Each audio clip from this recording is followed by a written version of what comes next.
In the previous two sections, we talked about measures of central tendency, the variation and the shift.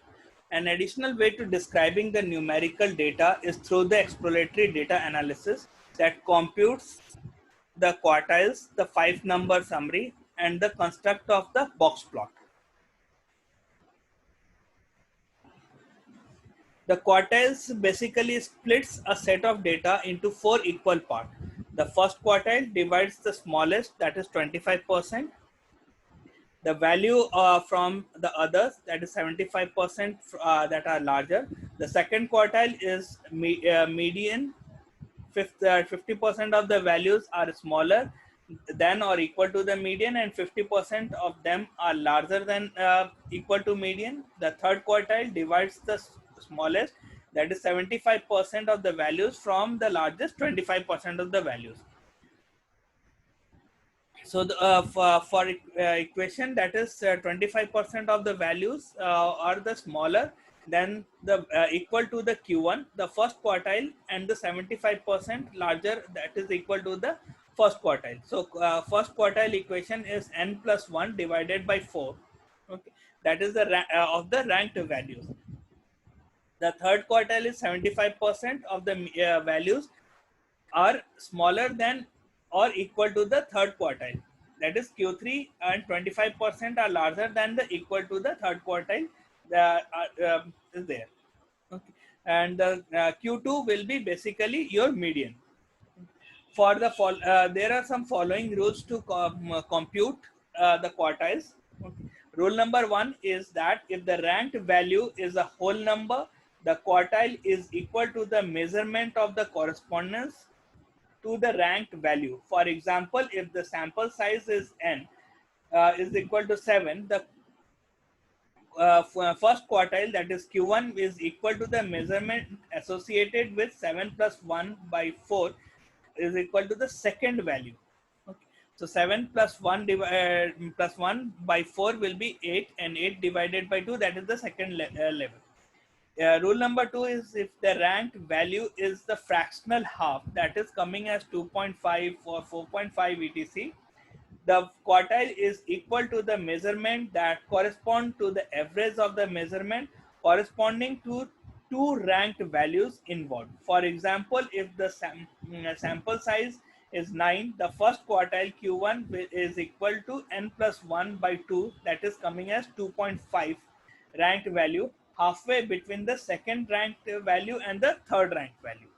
Rule number 3 is that if the ranked value is neither a whole number or a fractional half, you round the result to the nearest integer and select the measurement corresponding to the ranked value. For example, if the sample size is n is equal to 10, the first quartile Q1 is equal to 10 plus 1 by 4, that is 2.75 ranked value.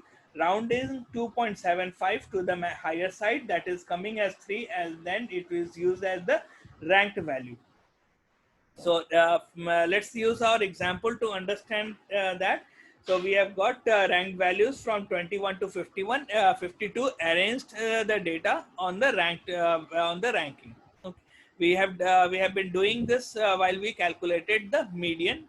Okay. The process of converting is here is also the same. The first quartile is n plus 1 divided by 4, that is 10 plus 1 divided by 4, 2.75. Using the rule number 3, so you round up to the third rank value. So the third rank value of getting data ready is 35 minutes. So you interpret that the first quartile of 35 to the mean, that is 25% of the days. Time to get ready is less than the equal to 35 minutes. Or 75% of the days of the time is greater than or equal to 35 minutes. The third quartile is 3 in times n plus 1 divided by 4, that is coming as 8.25 ranked values. Now using the rule number 3, you round up to round this to down. So we use the general algebra. It becomes the 8th ranked value. The 8th ranked value is 44 minutes. Thus 75% of the days the time to get ready is less than equal to 44 minutes, and 25% of the days the time to get ready is greater than or equal to 44 minutes. We calculated the range earlier, okay, in case of variation and shapes. Now, in case there is an interquartile range, also called as the mid-split, the measures the difference between the center of distribution between the third and the first quartile. Okay, so in case of range, we calculated the largest minus the smallest. In case of interquartile range, we'll be calculating third quartile minus first quartile. Okay. The interquartile range measures the spread of the middle values, that is the 50% of the data. Therefore, it is not influenced by the extreme values. To further analyze the sample of the 10 times to get ready in the morning, you can compute the interquartile range. The first order the data, then we calculate the Q1 and Q2 that we have done earlier.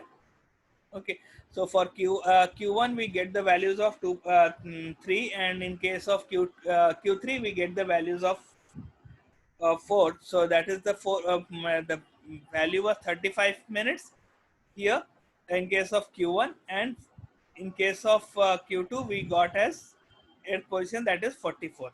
So 44 minus 35, that is 9 minutes. Therefore, the interquartile range is the time to get ready is 9 minutes. The interval 35 to 44 is often referred to as the middle 50.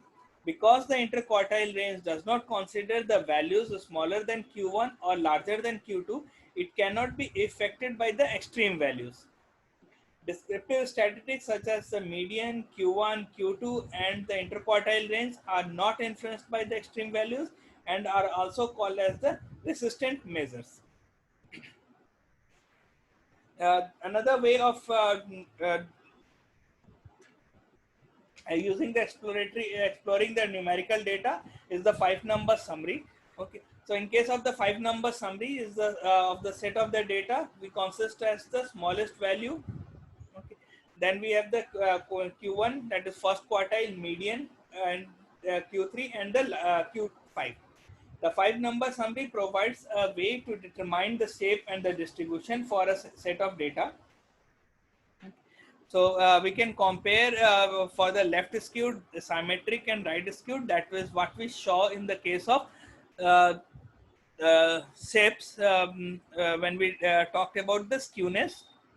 Okay, so the distance between the x smallest, okay, that is the value of the smallest data to the median versus the distance between the median to the largest. Okay, in case of the left skewed, the distance from the x smallest to the median is greater than the distance between the median. Okay, in case of symmetry, it is the both distances are same. In case of right skewed, the distances between the x smallest to the median is less than the distance between the median to the x largest. Now, if the distance between the x smallest to the first quartile versus the distribution between the Q3, that is the third quartile, to the largest, that in case of it is, if it is left skewed, the distance is greater than the first one is greater than the second one. In case of symmetry, both are equal. In case of right skewed, the distance between is smallest of to Q1, okay, will be greater than is less than the distance between Q3 and the largest. Okay. So similarly, we can this is how we calculate the 5-number system. Then for our let's take our example to understand. Okay, so we when we calculated the range, we know that the smallest value is 29. First quartile we calculated at 35. Median we calculated when we are using the measures of central tendency at 39.5. So then the Q3 we calculated just a little while ago was 44. Okay, and the extreme maximum values, that is the x largest. This data need to be arranged in an array. Okay, that is why it is beneficial to get that data.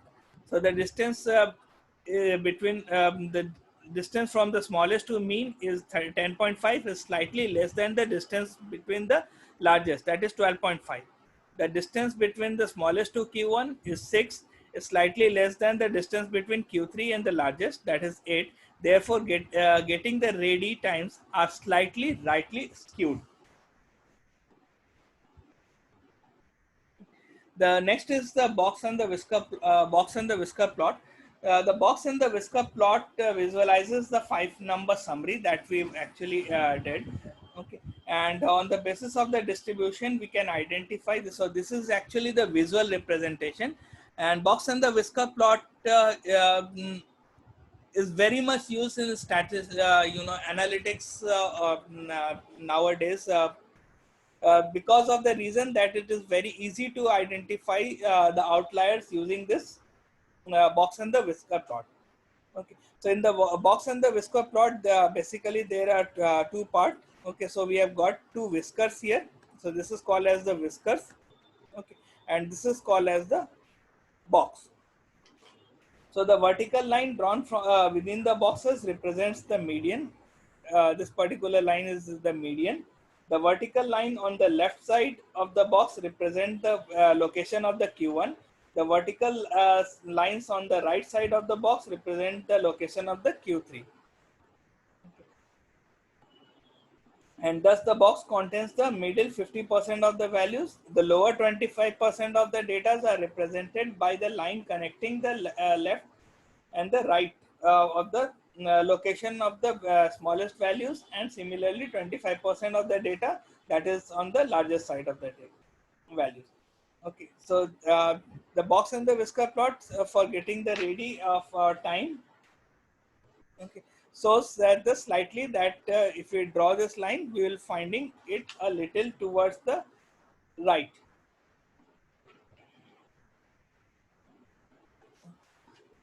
So if we convert the entire box and the whisker plot into a bell-shaped distribution, we will find that the distribution of the in case of our right skewed, that is what we identified from the data. Okay. There are some are basically symmetrical. So in this distribution, the mean and the medians are equal.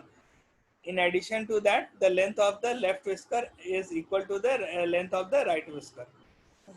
So, but in case of left skewed data, okay, the small values distorts the mean towards the left tail. In case of the right skewed data, it's basically the concentration of the values is towards the low end of the scale.